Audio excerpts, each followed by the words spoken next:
Bueno, quisiera dar la bienvenida en nombre de la FTL de Norteamérica a cada uno de ustedes, a los pastores, a los estudiantes de posgrado, que sabemos que tenemos acá estudiantes, a los líderes de misiones, a los pastores en los diferentes países del continente, también a los que se nos están uniendo de Europa. Sean muy bienvenidos a este conversatorio de la FTL en Norteamérica. También queremos dar un saludo cordial a cada una de las personas que nos van a estar escuchando o nos están escuchando en las redes sociales. Sean muy bienvenidos a este conversatorio. Para nosotros es una muy linda oportunidad de poder compartir con cada uno de ustedes. Bueno, sin más, vamos entonces a comenzar en esta tarde con el tema incertidumbre, dolor, duelo, gemidos en tiempos de pandemia. Yo quisiera pedirle a todos si son tan amables de cerrar sus micrófonos para que el ruido no nos vaya a interrumpir mientras los facilitadores exponen. Y vamos a abrir con un poema que nos lo va a compartir nuestro querido Daniel Iglesias. Daniel es peruano, él es abogado y trabajó como secretario general del movimiento estudiantil en Perú. Hoy él está viviendo en Texas. Daniel trabaja con un colectivo de ciudadanía cristiana, que es una organización que reúne profesionales para abordar temas como juventud, políticas públicas, y su área de investigación es el derecho de acceso a las tecnologías de la información y comunicación para poblaciones vulnerables. Daniel es un joven que está aquí con nosotros y que además de eso, en esta semana perdió a su abuelita allá en Perú. Entonces Daniel no pudo viajar a Perú. Su abuelita, él la llama la mamá Tina. Entonces, dejo con ustedes a Daniel, quien tiene un poema para nosotros. Daniel, el micrófono es tuyo. Gracias, Alessandra. Quiero compartirles con ustedes un poema de mi compatriota, que es César Vallejo. Es un poema que está en el contexto de la Guerra Civil Española, en un libro, en un poemario que es España aparta de mí este cáliz, que se escribió en el 39. El poema se titula Masa. Al fin de la batalla y muerto el combatiente, vino hacia él un hombre y le dijo: no mueras, te amo tanto. Pero el cadáver, ay, siguió muriendo. Se le acercaron dos y repitiéronle: no nos dejes, valor, vuelve a la vida. Pero el cadáver, ay, siguió muriendo. Acudieron a él 20, 100, 1000, 500,000, clamando tanto amor y no poder nada contra la muerte. Pero el cadáver, ay, siguió muriendo. Le rodearon millones de individuos con un ruego común: quédate, hermano. Pero el cadáver, ay, siguió muriendo. Entonces, todos los hombres de la tierra le rodearon. Les vio el cadáver triste, emocionado. Incorporóse lentamente, abrazó el primer hombre, echóse a andar. Muchísimas gracias, Daniel. Muchas gracias, Daniel. Y una vez más, en nombre de todos los compañeros y todos los amigos que están acá, queremos darte nuestras más sentidas condolencias por la partida de tu abuelita y las dificultades emocionales que esto trajeron a tu vida. El no poder ir y visitarla, estar con ella. Lo sentimos muchísimo, Daniel. Que Dios te siga fortaleciendo. Muchas gracias también a ustedes. Y su compañía es importante. Sus oraciones también. Gracias. Gracias a ti. Bueno, entonces continuamos con esta conversación y ahora vamos a tener con nosotros a la reverenda doctora Elizabeth Conde Frazier. Es una teóloga práctica. Ella es pastora ordenada de las iglesias bautistas americanas Actualmente ella es coordinadora de relaciones para entidades teológicas en la Asociación de Educación Teológica Hispana. Algunas de sus publicaciones son Evangélicas Latinas, Teología desde los Márgenes, Un Reino de Muchos Colores, Institutos Bíblicos Hispanos, Escuchando a los Niños, Conversaciones con Familias Inmigrantes y numerosos capítulos sobre teología práctica y educación religiosa. Como educadora, ha organizado diferentes programas para dar acceso a la educación superior a grupos desatendidos. Su trabajo como decana fue uno de los barrios más pobres de la nación. La doctora Conde Frazier tiene un doctorado en el Boston College y también tiene un máster en divinidades en el Baptist Theological Seminary. Y también ella tiene un bachelor en Brooklyn College, City University of New York. Bueno, con nosotros tenemos a nuestra querida amiga Elizabeth. Ella va a estar comenzando con facilitándonos este tema de hoy. Elizabeth, el micrófono es tuyo. Gracias. Primeramente, pues muchas gracias a todos y a todas. Es muy lindo poder compartir este momento con ustedes. Yo estoy en Michigan, donde pues hace más frío, pero aquí estamos. Mi entendimiento es que estamos hablando sobre lo que es el lamento. Estoy hablando desde una perspectiva bíblica y teológica, pero también pastoral. No sé si es posible poder compartir la pantalla para compartir con ustedes muy brevemente los comentarios que tengo, los tengo en PowerPoint. ¿Es posible eso, Alejandra? Sí, déjame ponerte como co-host.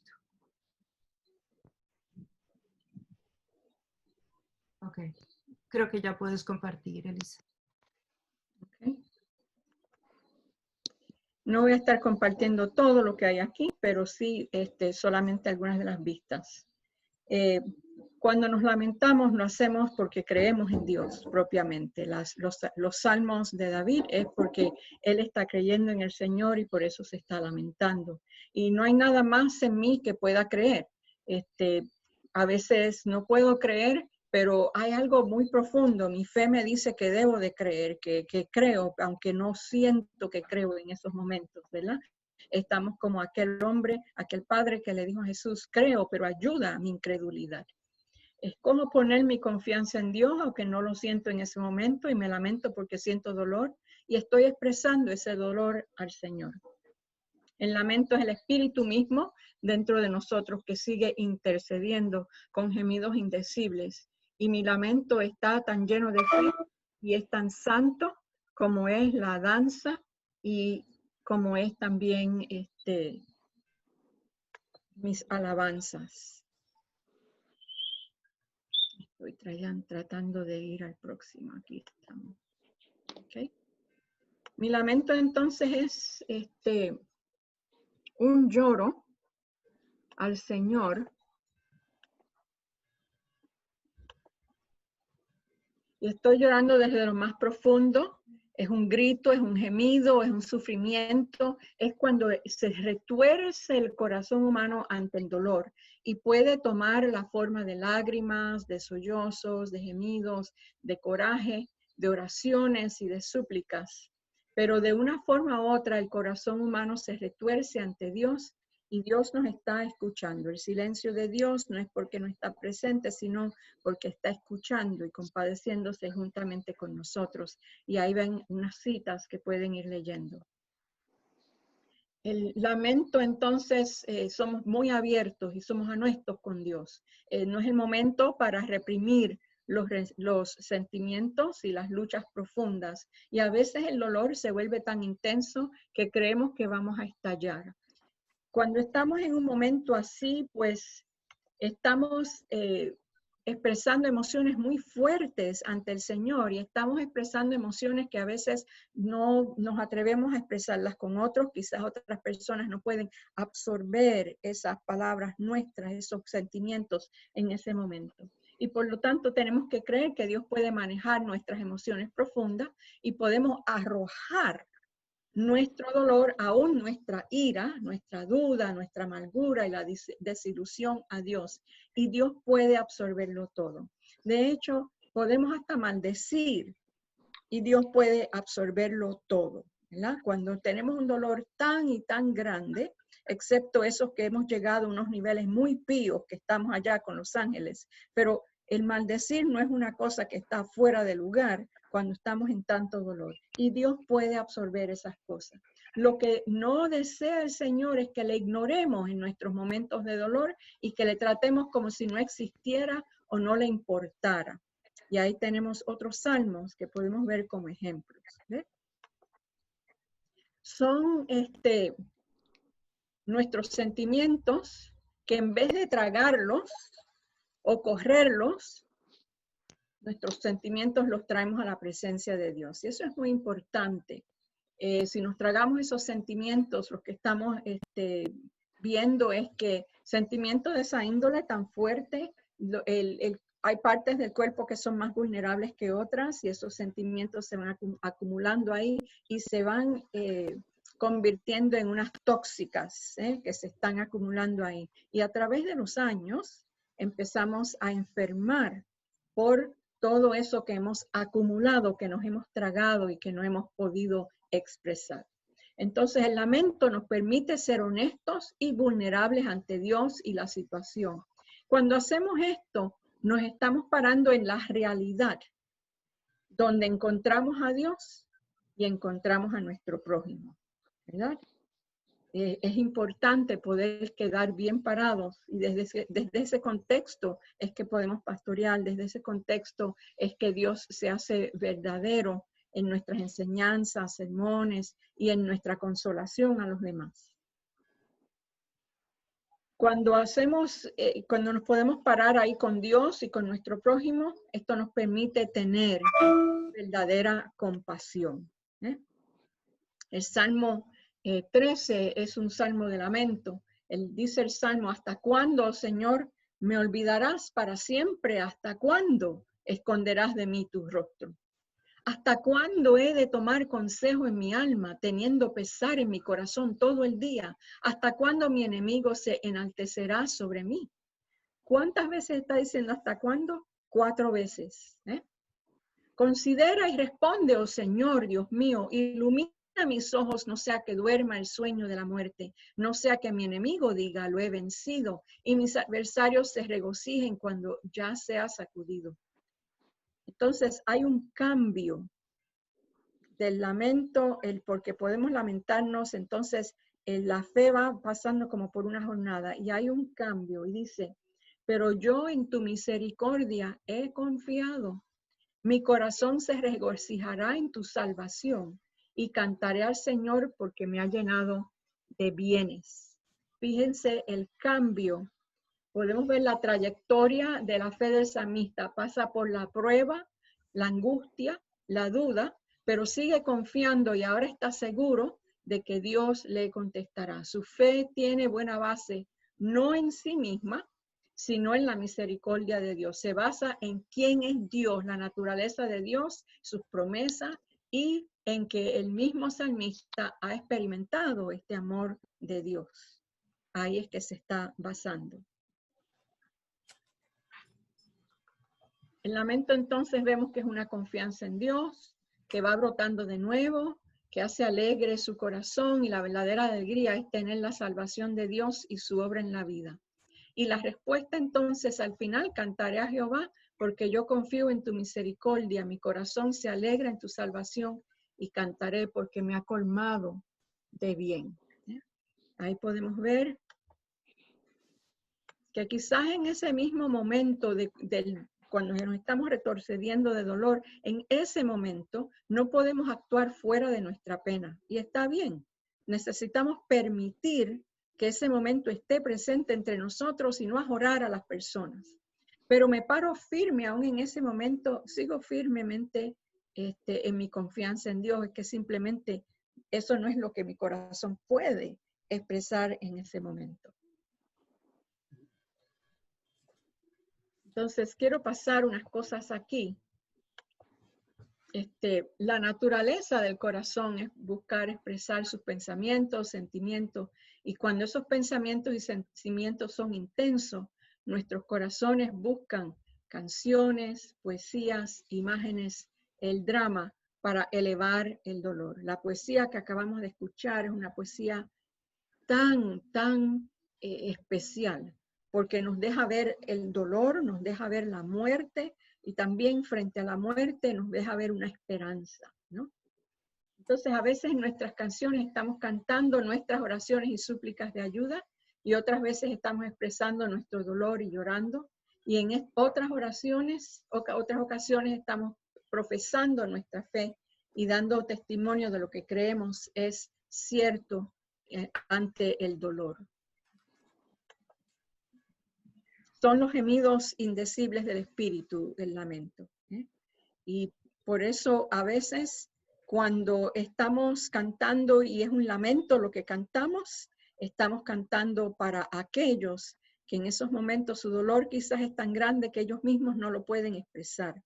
Uno a veces en el dolor pasa por momentos donde está numb, no sé cómo decir esta palabra en español, cuando uno no siente nada, ¿verdad? Entonces, no podemos sentir nada porque estamos tan adoloridos, y es una defensa de nuestra alma el dejarnos sin sentir nada. Y entonces ese no poder sentir nada se siente hasta en la voz cuando la persona habla, que no tiene expresión su voz.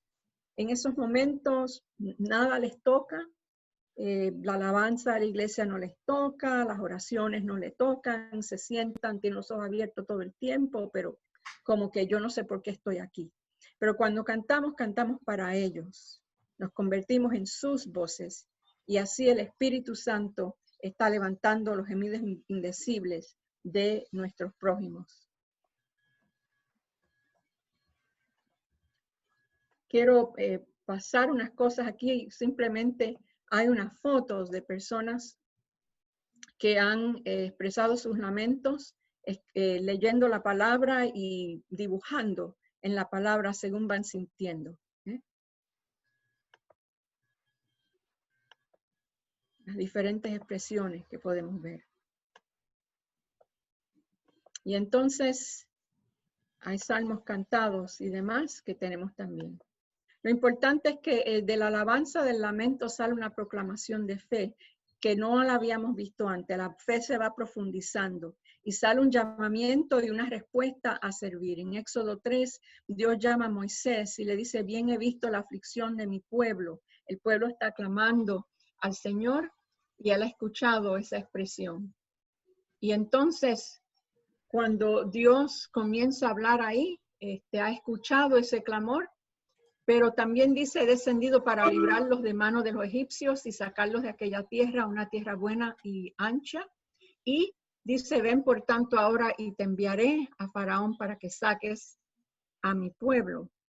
En otras palabras, el lamento tiene su trayectoria y últimamente entonces termina en el servicio. Nos unimos para servir, no importa quién sea la persona, su cultura, su religión, si los consideramos amigos o enemigos. Son seres humanos que tienen necesidades críticas, y eso es todo lo que necesitamos para llegar a ellos en el amor de Cristo. El lamento es un evento público de pueblo, y la iglesia dirige a la comunidad hacia Dios de acuerdo al Espíritu Santo para que experimenten entonces la justicia de Dios. Lo que hemos visto durante el COVID es que las áreas más afectadas son las áreas más pobres, ¿no? Y en muchos de nuestros países esas áreas más pobres también son áreas indígenas o áreas de personas que vienen de una descendencia de la esclavitud. Así que podemos ver los años de la marginación en esos lugares. Las vemos, esas expresiones aún hoy. Son raciales, esas divisiones también. Y tenemos que adueñarnos de esa historia y ver cómo vamos a proseguir experimentando entonces la justicia bíblica del Señor. Rápidamente, quiero entonces expresar cuando en enero yo fui a Puerto Rico estaba experimentando los terremotos, recién un año luego de los huracanes que tuvieron, una semana de diferencia entre los dos huracanes Irma y entonces el huracán María, que los dejó devastados y casi la gente estaba levantándose todavía, y cuando llegaron estos terremotos. y en medio de todo eso se va viendo la deuda que tiene Puerto Rico y entonces toda la corrupción del gobierno, que se ve todo eso y todo ese duelo de las personas estaba en ellos.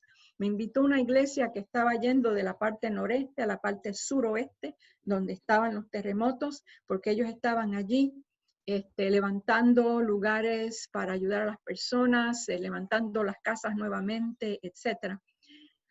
Pero las personas no podían expresarse, ellos no sabían cómo volver a la tradición bíblica del lamento. Cuando miramos eso nos dimos cuenta que la razón para eso era que estaban usando una teología del triunfalismo. La teología no nos permite poder expresarnos. La gente se pone máscaras porque se supone que estén en victoria, etc. Y temen que se les vaya a juzgar si no demuestran que tienen fe. Y entonces comenzamos a hacer una crítica constructiva de esa teología, a ver lo que la teología tenía, no tenía, etcétera, y entonces a movernos hacia lo que era el lamento.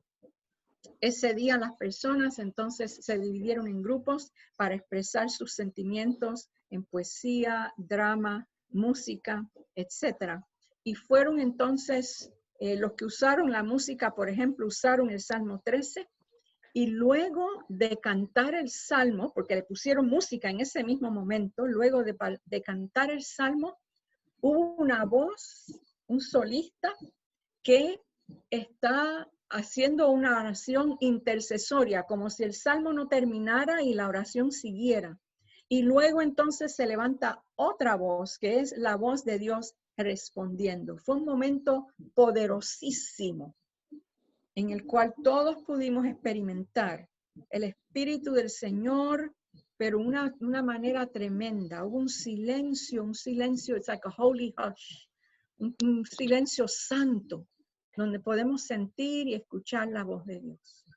Otras personas en su grupo que estaban escribiendo poesía, había una dama que había perdido a su esposo durante el huracán María, y no había verdaderamente expresado todo lo que ella sentía. Y cuando fue escribiendo su poesía, fue gimiendo, gritando, llorando, pero escribió una poesía tan poderosa y tan tierna, y una poesía donde al ella ir destapando sus sentimientos, por fin ella confesó: ahora puedo sentir la presencia de Dios.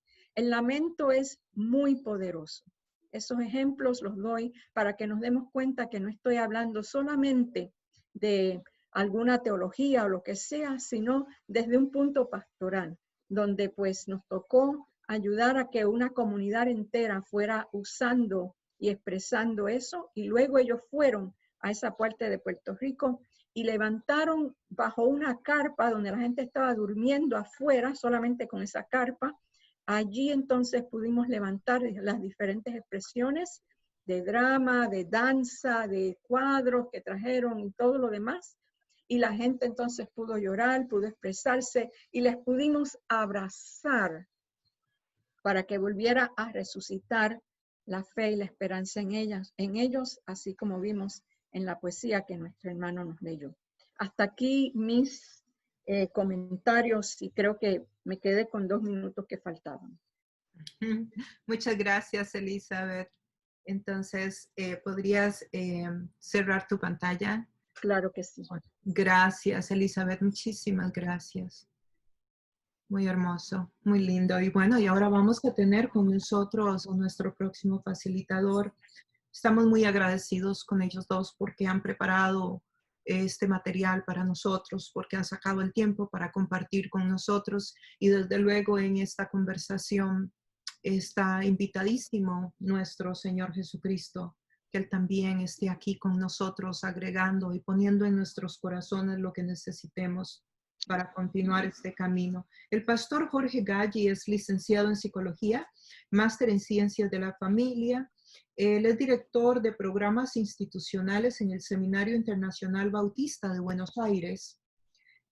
También él está y trabaja con la familia de Fiat, Facultad Internacional de Estudios Teológicos, y ha sido pastor en la Iglesia de Buenos Aires. Y entre sus publicaciones está el libro Sanidad Psicosocial.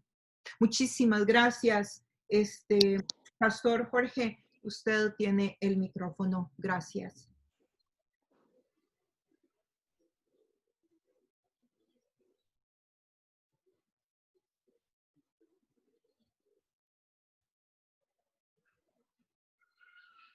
Jorge, tú puedes en este momento comenzar a compartir, pero no te estamos escuchando. Bien, gracias, Alex. Un gusto y un honor poder compartir con ustedes este espacio.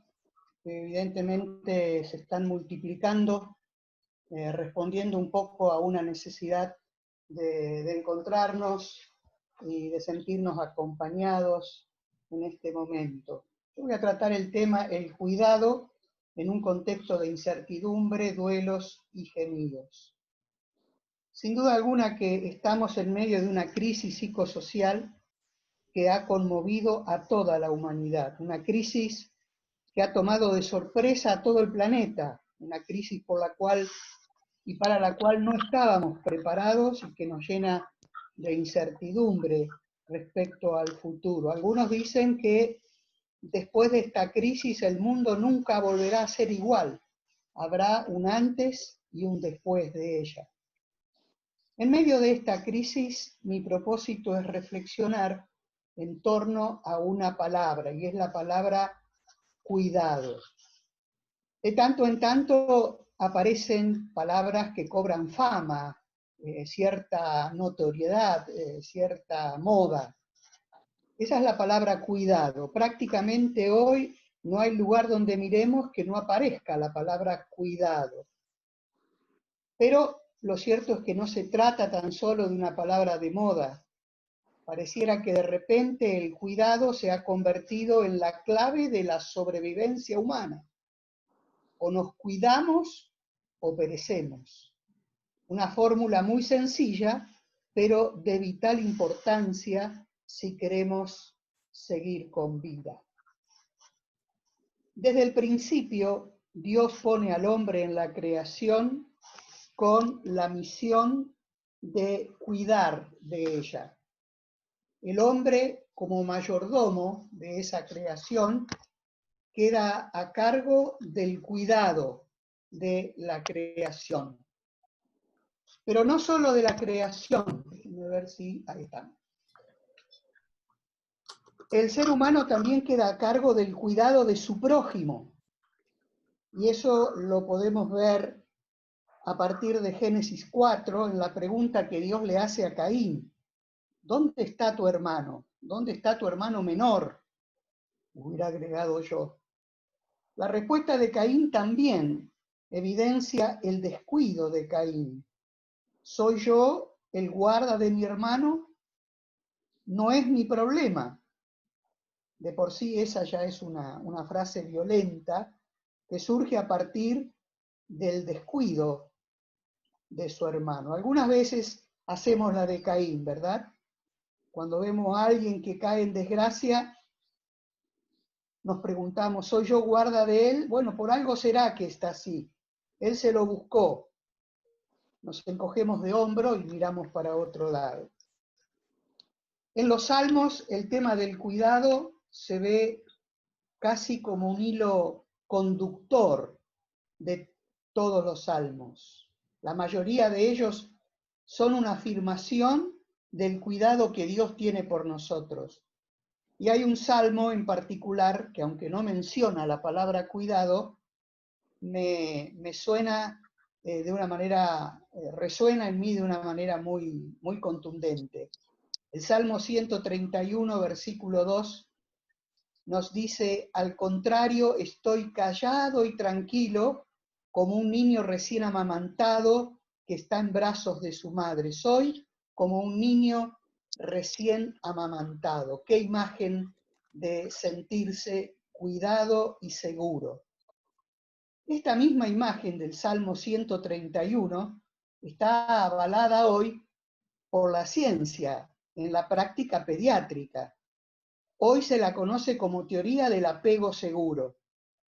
Hoy se sabe que los primeros 90 minutos de vida condicionan en gran parte la vida emocional de una persona, que un bebé configura una experiencia de seguridad o inseguridad de acuerdo a los cuidados que haya recibido en esos primeros minutos de vida. Algunos, como Leonardo Boff, afirman que la esencia del ser humano no se encuentra ni en la inteligencia, ni en la libertad, ni en la creatividad, sino básicamente en la capacidad de cuidar.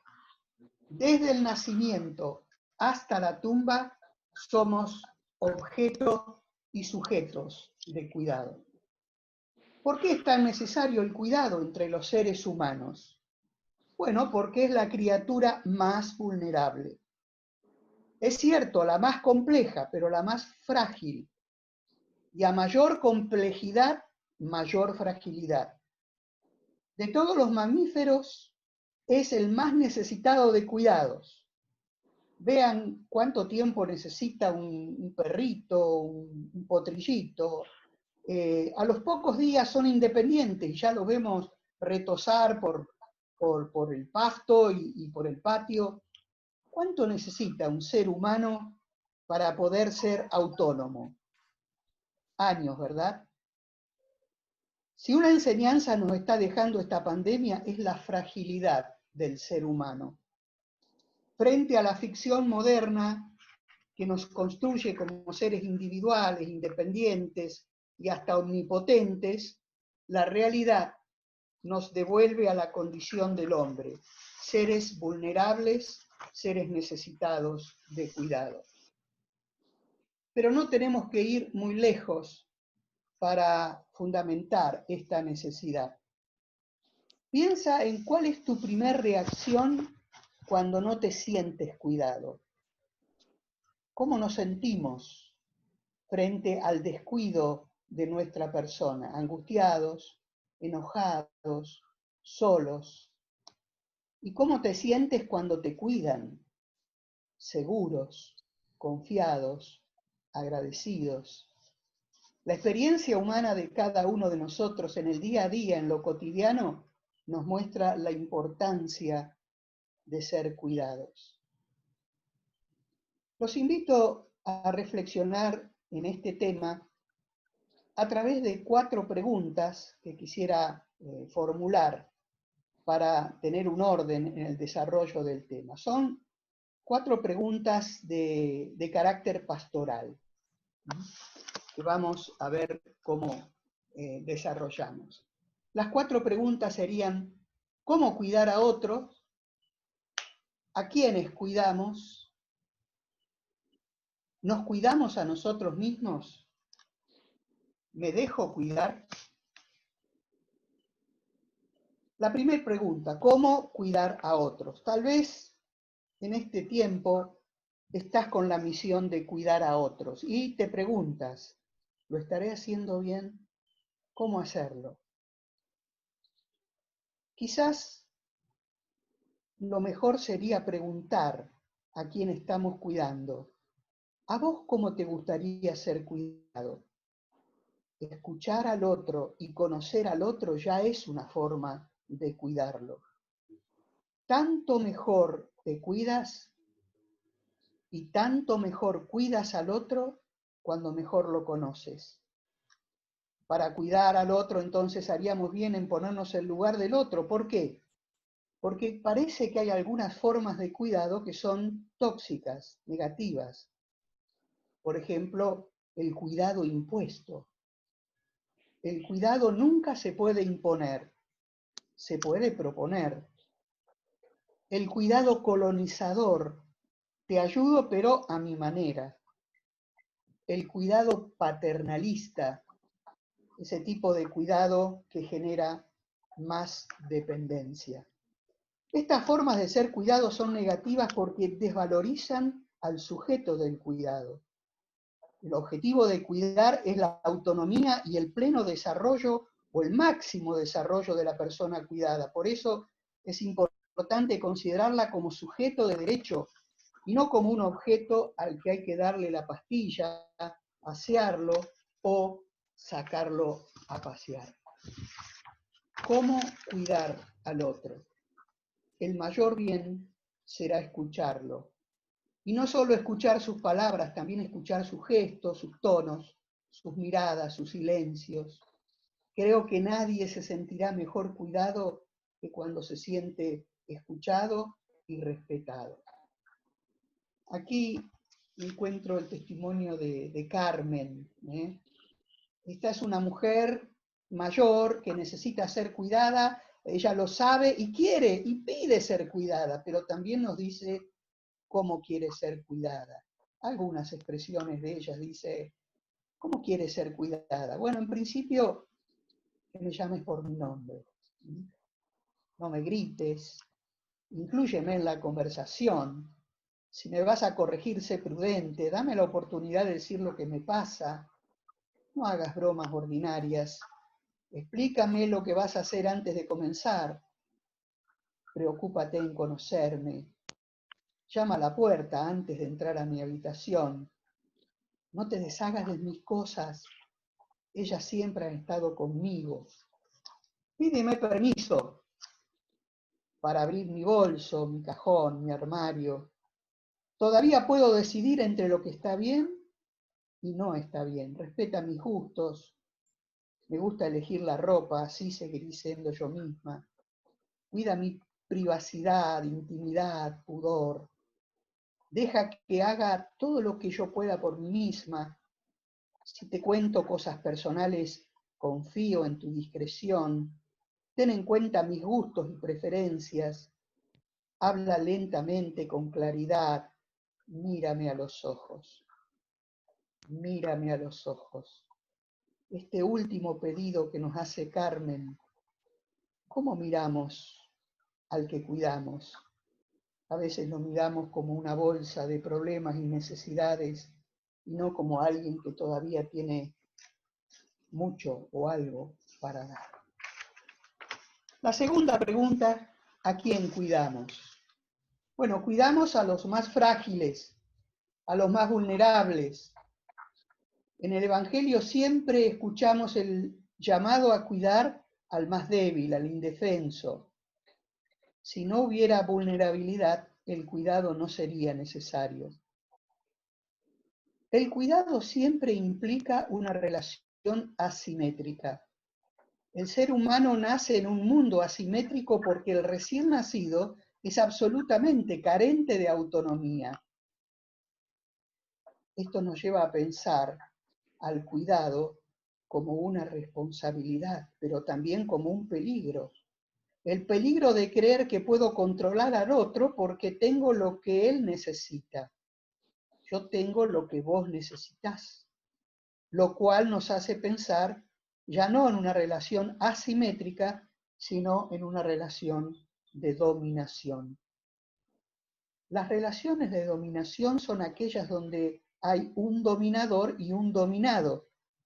Son relaciones asimétricas, pero a diferencia de las saludables, esta asimetría está sostenida por cierto grado de violencia y al servicio del poderoso. Son relaciones de dueño a objeto, no de persona a persona. No hay preocupación por la dignidad y el cuidado de la persona dominada, todo lo contrario. Esta pierde sus derechos, no recibe cuidados. Debemos tener en cuenta que por lo general la persona vulnerable, la persona en crisis, se protege menos a sí misma, se torna más vulnerable y por lo tanto es menos capaz de hacer un juicio crítico en relación a quien le está ofreciendo ayuda. Cuidemos a los más vulnerables, lo cual requiere asumirnos temporalmente como ayudadores, pero no como dominadores. El cuidar a otros es el lugar perfecto para la expresión de la gracia y no de la dominación. Siguiente pregunta. ¿Nos cuidamos a nosotros mismos? Seguramente que aquí, en nuestra misión de cuidar a otros, puede sucedernos que nos descuidemos a nosotros mismos, olvidando que como cuidadores también tenemos necesidades. Ya sea como cuidadores por profesión o como cuidadores voluntarios de otros, debemos saber que tenemos necesidades. Necesidad de descanso, necesidad de capacitarnos, necesidad de pedir ayuda, necesidad de cuidarnos a nosotros mismos. Quizás en esta pandemia se ha hecho más claro que nunca la responsabilidad de cuidarnos a nosotros mismos. ¿Qué deberíamos cuidar de nosotros mismos? Creo que hay dos áreas que teníamos que tener presentes. Primero, cuidar nuestra vida emocional. Frente a la crisis, el costado emocional de nuestra vida será conmovido. Y es probable que nuestro estado emocional entre en una especie de montaña rusa. Un día nos bajoneamos, otro día nos sentimos confiados. Esto es propio de las crisis. Necesitamos aceptar nuestros vaivenes emocionales propios de cualquier humano en medio de la crisis y no enojarnos ni culparnos por ella. Pero también es importante advertir que las crisis tienen la capacidad de disparar preguntas profundas. ¿Qué sentido tiene la vida? ¿Vale la pena esta vida? Algunos sienten que da igual estar o que no estar ya en el mundo, o que no vale la pena vivir, o no saben para qué vivir. De no tener alguna respuesta a estas preguntas, es probable que la depresión asume como una posibilidad de la vida emocional. ¿Cómo podemos cuidar nuestras emociones? Bueno, primero, permitirnos las fluctuaciones emocionales del día a día. Segundo, expresarlas. Hacemos bien en poner las emociones en palabra. Hoy estoy mal, hoy estoy bajoneado. Cuando verbalizamos y compartimos nuestro estado de ánimo, lo estamos blanqueando y estamos dando el primer paso para saber qué hacer con ellos. Y en tercer lugar, recordemos que todavía somos dueños de elegir cómo vamos a enfrentar las circunstancias. En estos somos deudores de Víctor Frank, el psiquiatra austríaco, ¿recuerdan? A veces el sufrimiento será inevitable. Quizás no podamos cambiar las circunstancias que nos hacen sufrir, pero la mayoría de las veces todavía somos dueños de elegir cómo vamos a enfrentar las circunstancias. Y esto nos lleva a la dimensión de la espiritualidad. Cuidar la emocionalidad implica también cuidar nuestra espiritualidad. Aquí es cuando la vida emocional se relaciona con la vida espiritual. La vida espiritual, de comunión con Dios, de oración, de meditación, por simple que sean, serán un buen soporte para la vida emocional. Desde la psiquiatría cada vez más se recomiendan las prácticas espirituales y cada vez que nosotros como cristianos nos acercamos al Señor para adorarle, para agradecerle, seguramente por experiencia sabemos que mejoramos nuestro estado de ánimo. No hace falta ser un monje anacoreta para vivir una vida espiritual significativa, pero si no lo estás haciendo aún, basta con un tiempo de comunión diaria, un tiempo de leer y escuchar la palabra, de meditar en ella, para activar tu fe y tu esperanza. Seguimos con nuestras preguntas. ¿Me dejo cuidar? Probablemente de todos los cuidados, quizás este sea el más difícil de todo. Porque para dejarnos cuidar, primero necesitamos asumir nuestra fragilidad.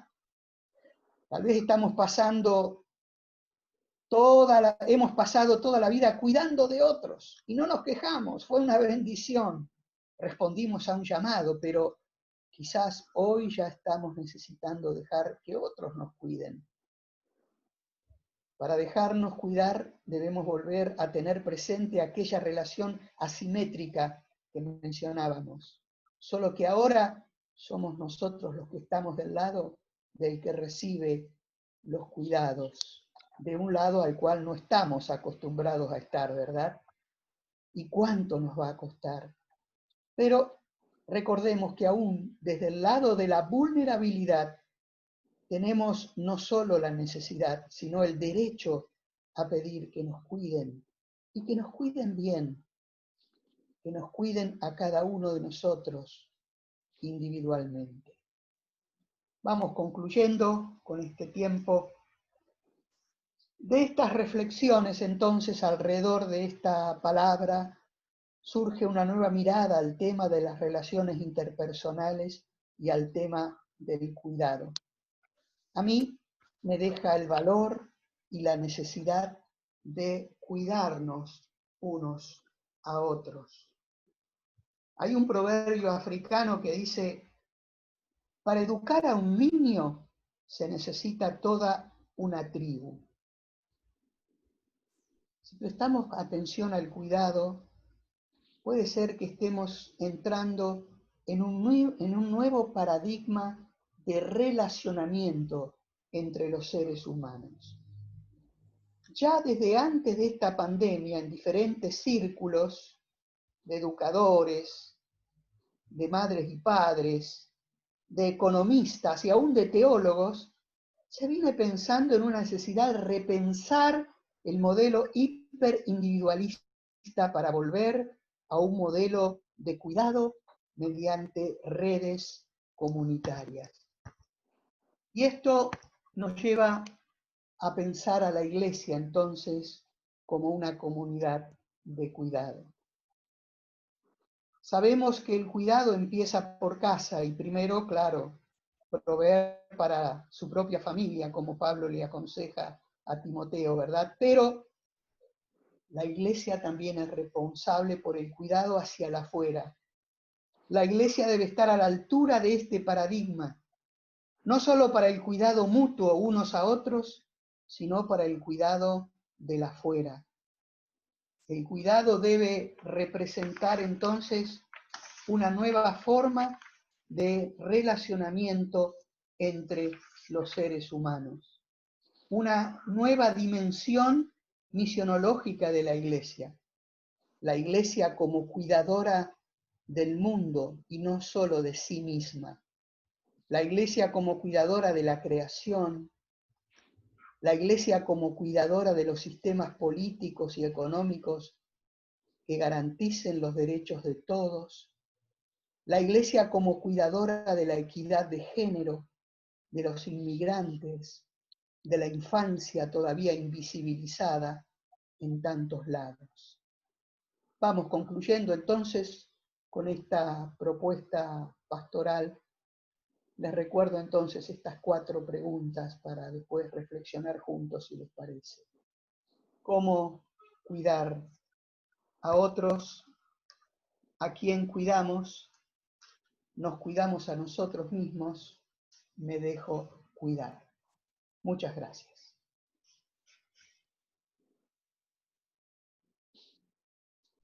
Muchísimas gracias.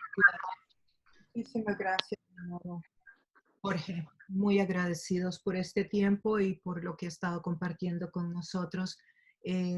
¿Será que puede cerrar la pantalla, mi hermano, allá arriba en el hermano Jorge? Muchas gracias. Muchísimas gracias. Bueno, y tenemos varias preguntas que ya los compañeros y compañeras han estado poniendo en el chat, preguntas muy interesantes. Y vamos a darle el micrófono a la pastora Silvina Kosaki. Ella nos va a estar haciendo el favor de escoger las preguntas en el chat. Silvina, por favor.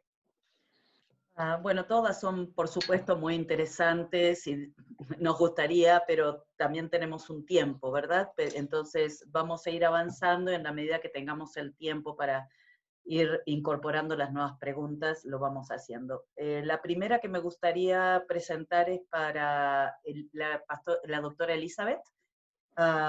Enrique Pinedo está preguntando una pregunta muy, muy interesante que dice: la Iglesia Evangélica en general no ha incorporado en su liturgia congregacional e individual el lamento, el dolor como ser humano. En tu experiencia, ¿qué pasos se deberían tomar para incorporarla? Simplemente hacerlo. Porque la pregunta es ¿por qué no lo hemos hecho? ¿No? ¿Por qué no lo hemos hecho? ¿Y quién dice que no lo podemos hacer?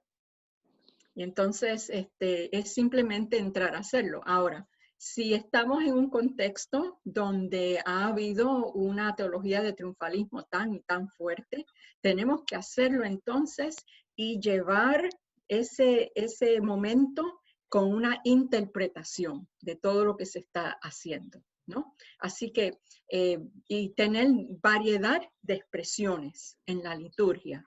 Hay mucha creatividad que podemos incluir en la liturgia para que así no sea solamente algo de la mente, ¿verdad? Algo de aquí, del intelecto nada más, sino que estoy en ese momento litúrgico experimentando la presencia de Dios en muchas maneras diferentes y como sé que estoy en medio de una comunidad que ha vivido una teología diferente, entonces voy interpretando cada momento que está en el movimiento, los diferentes movimientos de la liturgia. En cada movimiento voy diciendo, vamos a hacer tal cosa, y voy dando una interpretación. O la persona que va a expresar ese momento de la liturgia va dando una interpretación. Y así las personas se van dejando llevar por el momento.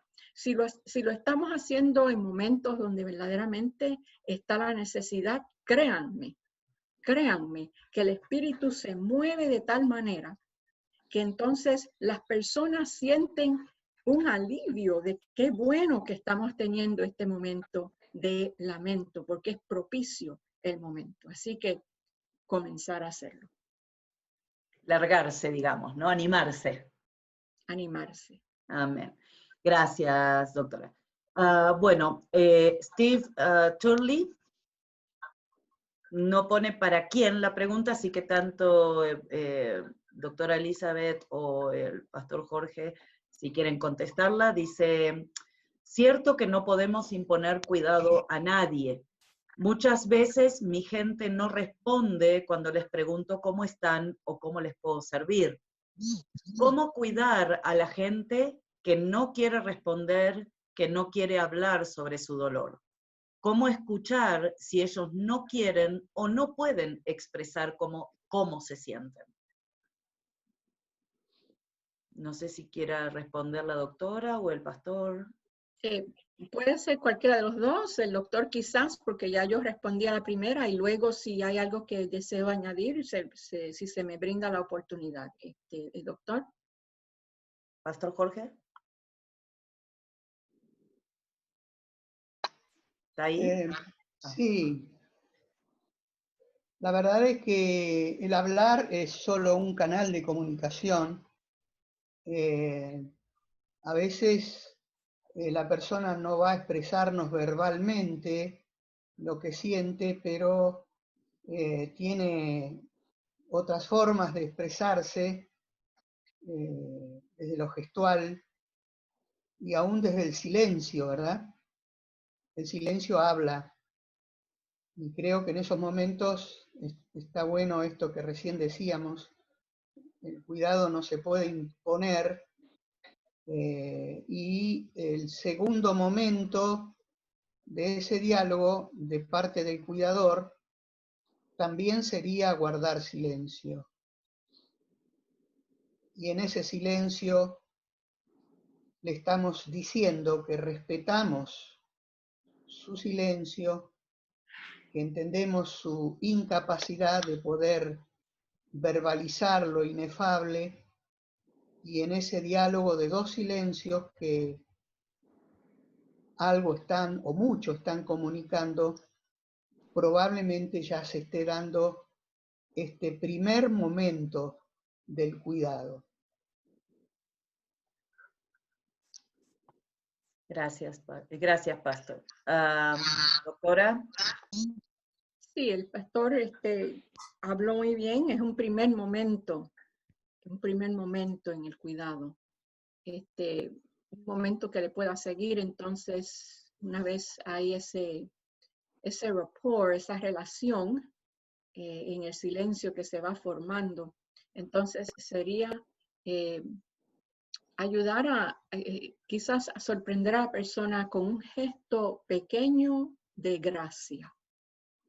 Un gesto pequeño de gracia. La persona no se permite esa gracia para sí misma, sino que le brindamos ese gesto pequeño de gracia. Nada que le vaya a hacer sentirse que es demasiado, sino algo pequeño.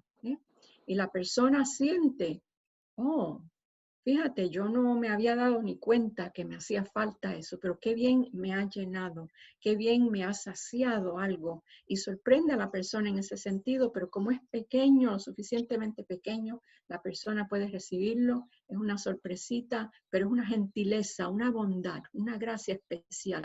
Y la persona puede permitirse sentir eso. Y entonces, poquito a poco va pensando, ¿por qué me sentí tan bien? ¿Qué es lo que está ocurriendo? Etcétera. Gracias. Bueno, aquí hay una pregunta del pastor Javier Kosaki. Es para el pastor Jorge. Sé que el pastor Jorge usted está en Argentina, ¿verdad? Pastoreando. Entiendo eso. Ahora, aquí en los Estados Unidos, la realidad es que las iglesias se abren, ya se puede ir a las iglesias, ya se está, ¿no es cierto?, reactivando la economía. Entonces la pregunta es, si el cuidado es esencial al ser humano, ¿cuál es el rol y la respuesta que como iglesia nos cabe cuando las autoridades gubernativas priorizan la economía sobre la salud?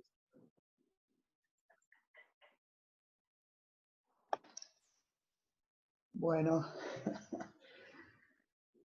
la verdad es que en nuestro caso y en esta experiencia que estamos viviendo como pueblo acá en la Argentina, bueno, tenemos el modelo opuesto. No sé si si se puede poner en términos de extremos o de polos opuestos en sí. Se nos aclara una y otra vez que no es cuestión de priorizar una cosa u otra, lo económico o la salud. Pero en mi experiencia, y no quiero generalizar porque esto es algo muy subjetivo, pero en mi experiencia nos estamos sintiendo cuidados por el Estado, que ha tomado de alguna manera una estrategia de priorizar el cuidado de la salud, por supuesto sin descuidar lo económico, y también nos estamos sintiendo cuidados desde lo institucional a partir de todos aquellos espacios, ya sea desde la fe o otros, que a través de este medio nos hacemos llegar unos a otros todo el aliento, el consuelo, la palabra de sabiduría que se necesita para este tiempo. De manera que nuestra experiencia aquí en esta región es la de sentirnos cuidados. Nos han priorizado a las personas por encima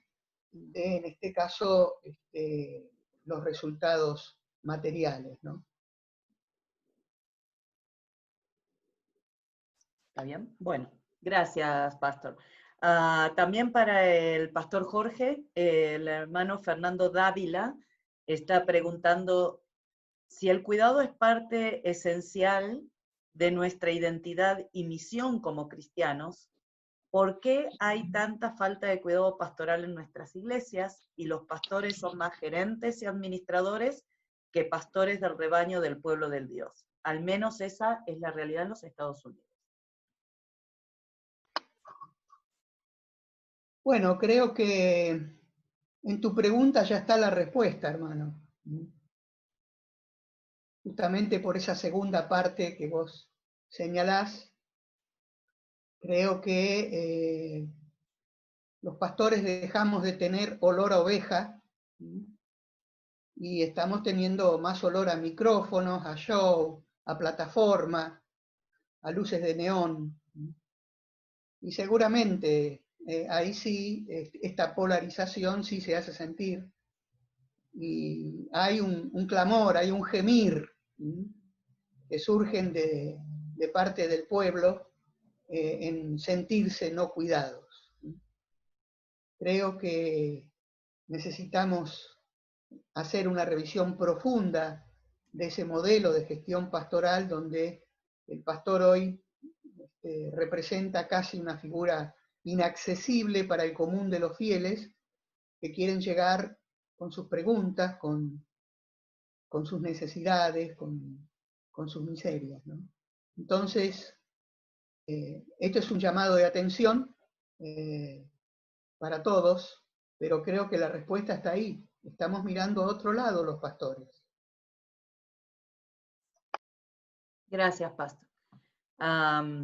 Tengo esta pregunta de Fernando Dávila también, y es para la doctora Elizabeth, y dice la pregunta: ¿por qué en la cultura estadounidense, en general, el lamento no tiene su lugar y su tiempo, y es tomado muy ligero y rápido para seguir con la vida?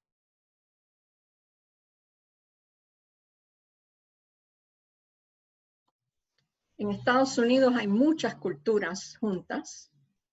Las culturas dominantes han sido culturas donde las personas no tienen la costumbre de expresar los sentimientos profundos públicamente.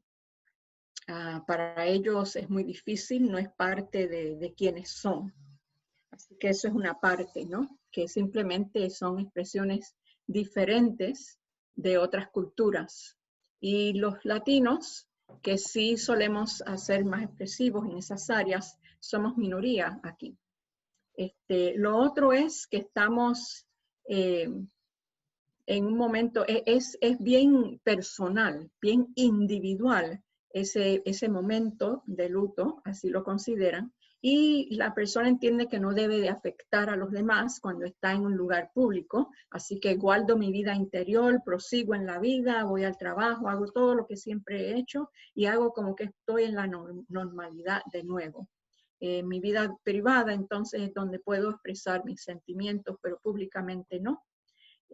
También está el consumerismo.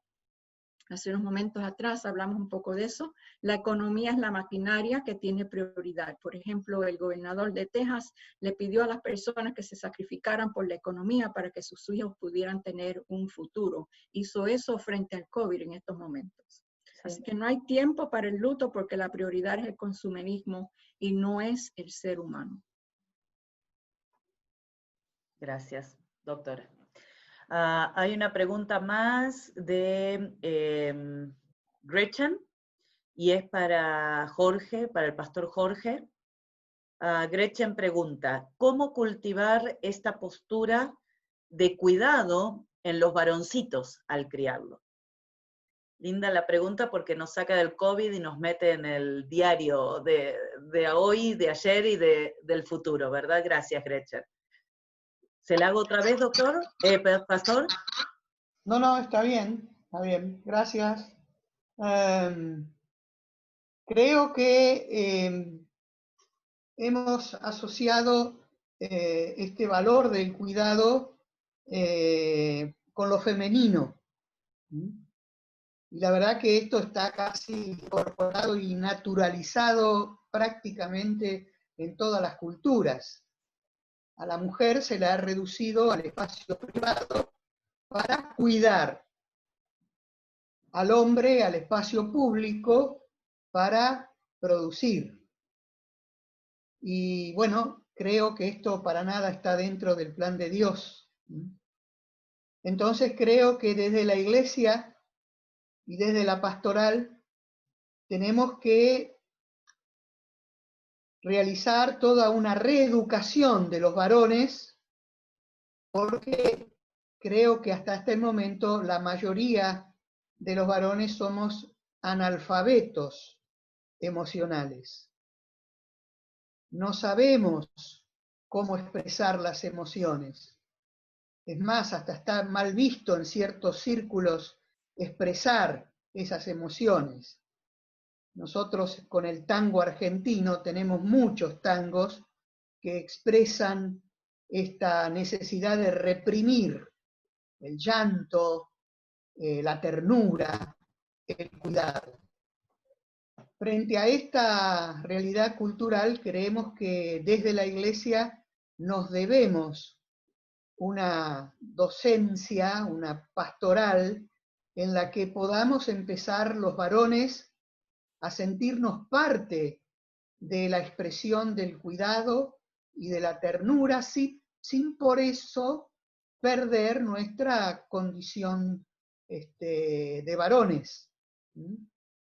La verdad es que se nos ha quitado mucho, se nos ha amputado de alguna manera una expresión que debería ser común al género humano y que ha quedado en manos de nuestras hermanas, pero que en ese sentido los varones nos hemos visto privados de ella. Bueno, hoy hay nuevas imágenes. Cuando nació mi primer nieta y se corrió la cortina de la nursery, yo esperaba ver a mi nieta en brazos de mi hija, y sorpresivamente apareció mi yerno detrás del vidrio con su niña en brazos. Bueno, yo celebré tanto esa imagen, bueno, primero por ver a mi nietita, pero más que nada por ver a un varón que había conectado una comunicación visual sublime. Yo veía cómo este varón miraba a la niña y la niña le fijó los ojos a él y digo, wow, acá hay algo que estamos recuperando los varones. De manera que sí, es una materia pendiente en nuestra pastoral, pero creo que ya estamos en caminos de reeducarnos los varones en esto. Gracias, gracias, pastor, excelente, amén. Hay tiempo para una o dos preguntas más. Aquí tengo una para la doctora Conde Frazier, de parte del pastor Javier Kosaki, y dice, en un contexto de inmigrante ilegal donde el inmigrante está completamente abandonado en cuanto al cuidado y atención de parte de las autoridades, ¿qué cosas prácticas se le ocurre que podamos hacer como iglesia enfrentando esa realidad para que el inmigrante se sienta cuidado? Lo que hemos estado haciendo es buscando diferentes formas de estar presentes.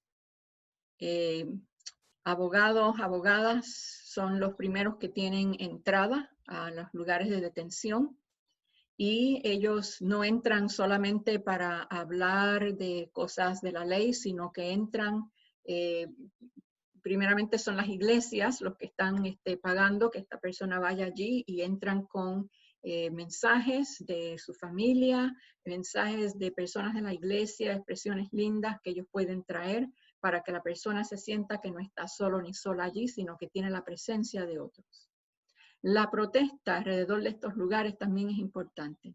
Cuando, aunque ellos están adentro y los otros están afuera, pero ellos pueden escuchar el ruido, la bulla que se está haciendo en pro de ellos, eso también dice, soy cuidado, no estoy olvidado, están allí, hay un sentido de que le están dando su dignidad y demás, y dar dignidad es una forma de cuidar también el alma, el espíritu de la persona. También podemos a veces encontrar formas de entrar, aun los que no somos abogados. Esto se da a través de mucho tiempo. Hay que perseverar en estas cosas, si no, no se da. Hay que perseverar. Así que para entrar en esa forma. Las personas, lo otro es que las personas no se les debe llamar ilegales, indocumentados. Son personas, se les llama por su nombre. Se le llama por su nacionalidad. Todo el mundo es documentado aquí. Algunos son alternamente documentados. Yo también tengo que enseñar mi licencia si voy a entrar o salir o lo que sea, ¿no? Mi pasaporte. Todo el mundo es documentado. pero esas son cosas pequeñas que tenemos que hacer y hay que pelear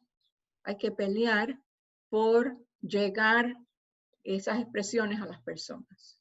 Hacer todo lo posible porque se lleguen a esas expresiones. Las cartas de personas de iglesia que se pueden ir escribiendo. Tener un día en la semana en que en vez de tener un culto de cantar y volver a escuchar la palabra, como estamos acostumbrados a hacer tanto, sentarnos y escribir cartas a los legisladores, primeramente para que cambien su forma de pensar y demás. Porque aunque ustedes no lo crean, una de las cosas que hemos descubierto es que las personas escuchan del otro lado, pero no escuchan de los que queremos que las cosas se muevan hacia la dignidad y la apertura para los que están en esos lugares detenidos. Y entonces las cartas nuestras son necesarias. Así que escribimos cartas a los legisladores y luego escribimos cartas a las personas que están detrás de estas paredes para que tampoco se sientan a solas. Así que un día en el cual hacemos esto, yo creo que es el mejor, la mejor adoración o culto cristiano que podemos tener. A los niños de 7 años como pastora yo les daba una pluma, un bolígrafo, y se le llamaba al frente y se decía, hoy te estamos iniciando como una persona que vas a hacer justicia de Dios. Y entonces escribían su primera carta. ¿Ves? Y así sucesivamente vamos creando una conciencia de que esas cosas se están haciendo y que no son excepciones a nuestras expresiones cristianas diarias. Gracias, doctora. Y bueno, ya vamos a ir concluyendo, pero hay un comentario para el pastor Jorge, y creo que amarraría un poquito lo que se ha estado exponiendo. Dice, dada la afirmación reciente que usted habló, pastor, acerca de que la iglesia, los pastores se han convertido en administradores y están mirando para otro lado, dice, si los pastores están mirando a otro lado, ¿la iglesia no estaría cumpliendo su objetivo principal?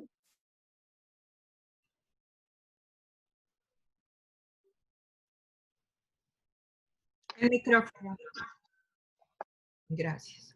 Sigue en silenciador, hermano Jorge. Su micrófono está... Pero, ¿ahora? Sí, señor, ahora está bien. Ok. Bueno, eso depende del modelo de iglesia que tengamos, ¿verdad? Yo no creo que en una iglesia el ministerio pastoral esté desempeñado por un funcionario. Yo creo en la iglesia como comunidad pastoral.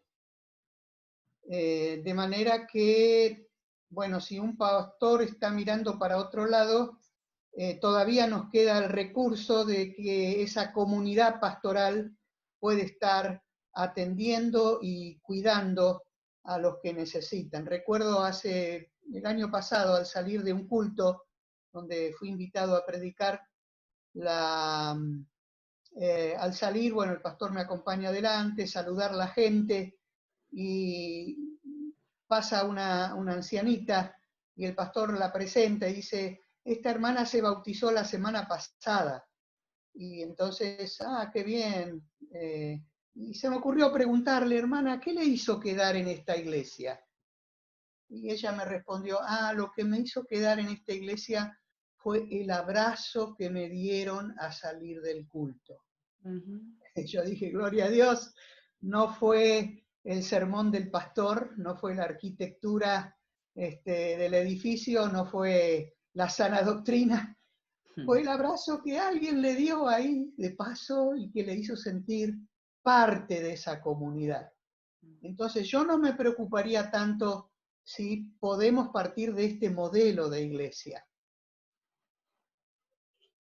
Bueno, gracias, pastor. Creo que se pudieron hacer todas las preguntas porque se contestaron muy al punto. Gracias por tener esa delicadeza de contestar al punto y, como se dice, conciso, preciso y macizo. También están preguntando si se pueden si podemos obtener los PowerPoints, las presentaciones, y eso, Alexandra, de tarea para ti. A Muchísimas ver si gracias. puede. Sí, muchas gracias, Silvina. Muchas gracias también a los facilitadores por las respuestas a estas preguntas.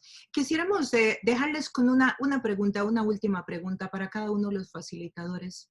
¿Cómo han manejado ustedes a nivel personal este tiempo de pandemia?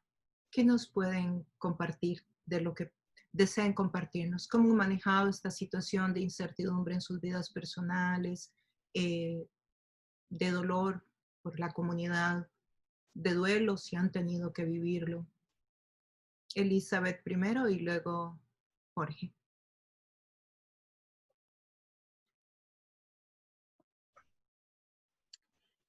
Yo vivo con mi hijo. Mi esposo está en silla de ruedas, tiene esclerosis múltiple. Mi hijo está casado y tiene un niño ahora acaba de cumplir 1 año. Y lo que hicimos fue, primeramente, pues hablar de las responsabilidades que cada cual podía tomar y no podía tomar. Yo no puedo tomar ningún tipo de riesgo por la salud de mi esposo. Y también porque ya yo estoy vieja, estoy a la edad que está de riesgo para las personas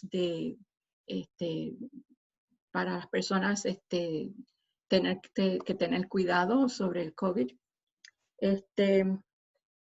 Así que nos dividimos las responsabilidades de quién iba a hacer qué, quién podía hacer qué, cómo tomar las precauciones, etcétera, ¿no? Pero entonces también estoy trabajando desde mi hogar y ellos también, así que tuvimos que dividirnos el tiempo con el cuidado del niño, porque con 3 personas y 2 que hay que cuidar, a mi esposo y al niño, pues tenemos que dividirnos todo eso, y eso hay que manejarlo en una forma intencional, creando un calendario y demás, para que así no hayan tensiones y todo el mundo sabe qué está haciendo y cuándo, y podemos depender los unos de los otros. Pero entonces también yo soy una persona que estoy trabajando con un público, con lo que es el AED, la Asociación para Educación Teológica Hispana, y hemos tenido conversatorios sobre estos temas. Hemos tenido mucha comunicación los unos con los otros. Hay grupos denominacionales que han llamado a la oración. He sido parte de esos grupos. Para mí la oración es bien especial. Tengo vecinos y entonces ocupándonos, mi hijo podía ir y saber más o menos qué vecinos tenían qué necesidades. Estoy en un área agrícola. Y entonces podíamos, como teníamos el beneficio de que nuestros trabajos continuaban, sabíamos quién estaba desempleado, quién no. Nuestra congregación hizo unos esfuerzos para poder suplir a las personas que estaban sintiendo la opresión de la economía en estos momentos, y nosotros fuimos parte de esos esfuerzos. En cuanto a cultos, pues hubieron muchas personas iglesias que no tuvieron los recursos para poder dar cultos públicos, y también entonces ayudamos a que tuvieran esos recursos, buscar, darles ideas a las personas, etc. Llevo horas y horas y horas en el Zoom, poniendo también recursos en el Facebook de AED para que las personas tuvieran información, tuvieran recursos y todo eso constantemente. Recibía de un lado y hacia otro, porque trabajamos en una red y es importante usar todas las redes de apoyo que podemos usar para hacer ese tipo de trabajo, ¿no? Así que tenemos nuestra familia, tenemos nuestros vecinos, entonces tenemos el público con el cual trabajamos y que necesitamos ser parte de ellos también, y de ayudar y buscar creatividad e ideas. Las diferentes propuestas que salieron aquí en Estados Unidos para ayudar a las personas, etcétera, informarnos bien y ver cómo ayudarles a las personas a saber interpretar y saber que tenían esa ayuda para ellos usarla, especialmente si no si no podían siempre manejar el inglés bien, hacer eso. Y entonces pertenezco para que es importante lo que dijo el pastor Jorge, que necesitamos cuidarnos a nosotros mismos también. Yo tengo un grupo de mujeres latinas que hacemos días juntas, nos reunimos una vez al mes y en ese grupo pues compartíamos, es un espacio seguro y ahí compartimos lo que estamos sintiendo verdaderamente, nos podemos abrir, podemos llorar juntas, porque como somos personas pastorales, sentimos muy profundamente lo que está ocurriendo. Nuestros corazones son muy sensibles y estamos sintiendo eso. Para nosotros aquí también tenemos todo lo que está pasando con la inmigración, que no ha dejado de pasar y que en estos momentos en que la gente está mirando el COVID han dejado de ser tan vigilantes con lo que está ocurriendo con las personas que están detenidas. Y entonces eso también ha sido un peso que llevamos. Y entonces encima toda la cuestión racial. Mi esposo es afroamericano, mis hijos son brown, no son blanquitos, etcétera. Así que tenemos que lidiar con eso también y mirar cómo hacer la justicia social. Cuando yo me reúno con estas mujeres, puedo hablar abiertamente, podemos hablar como queremos y ha sido muy especial ser parte de ese grupo porque ahí nos hemos podido cuidar mutuamente. Muchísimas gracias, Elizabeth, por compartir con nosotros y darnos esta respuesta. Jorge, por favor, serías tan amable.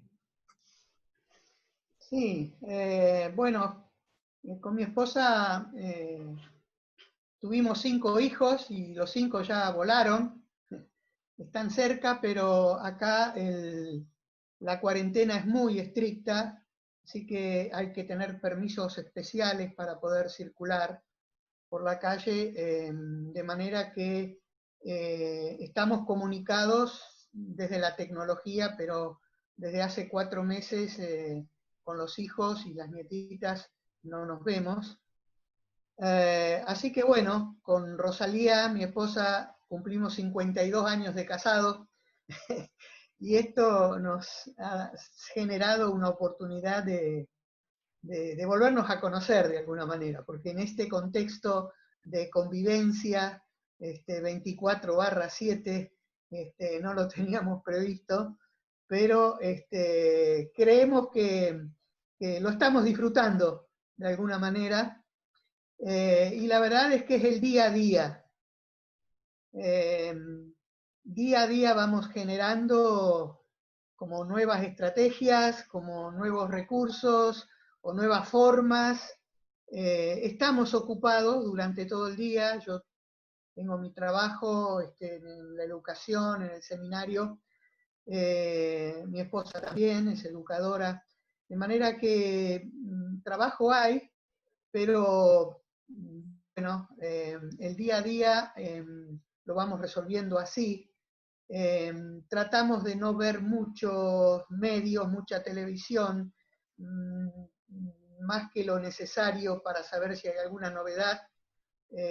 Nos cuidamos mucho de eso, disfrutamos mucho la lectura y por supuesto ya hemos celebrado 3 cumpleaños vía Zoom.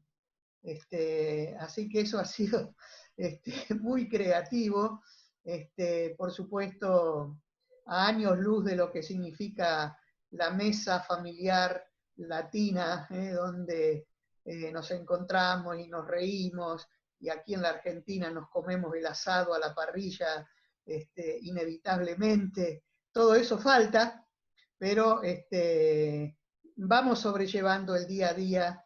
Y por supuesto, día a día el Señor muestra su fidelidad con nosotros. Muchísimas gracias, Jorge. Muchísimas gracias. Queremos reiterar nuestro agradecimiento a Elizabeth y a Jorge por también que se prepararon para compartir con nosotros sobre este tema tan sensible del dolor, la incertidumbre y también por cada uno de los compañeros y compañeras de servicio en el reino que están en esta reunión. De verdad, que Dios nos continúe ayudando, ya que los retos, los desafíos de cada uno de nosotros son diferentes. Cada uno aquí está viviendo esta pandemia de diferente forma, dependiendo de dónde estábamos cuando ella llegó, dependiendo de los recursos que tenemos, el país donde estamos. Y bueno, como hablaban Jorge y Elizabeth, estamos rodeados de dolor. O sea, si no lo llevamos con nosotros, a un mismo nivel de intensidad está en la comunidad que nos rodea. Entonces creo que de una u otra manera todos aquí estamos teniendo este gran desafío de cómo lidiar con él en nuestra vida personal y también en la comunidad que nos está rodeando. Y bueno, damos las gracias y oramos a Dios. Y para esta oración yo quisiera pedir a Carlos Scott, ¿estás, verdad, Carlos?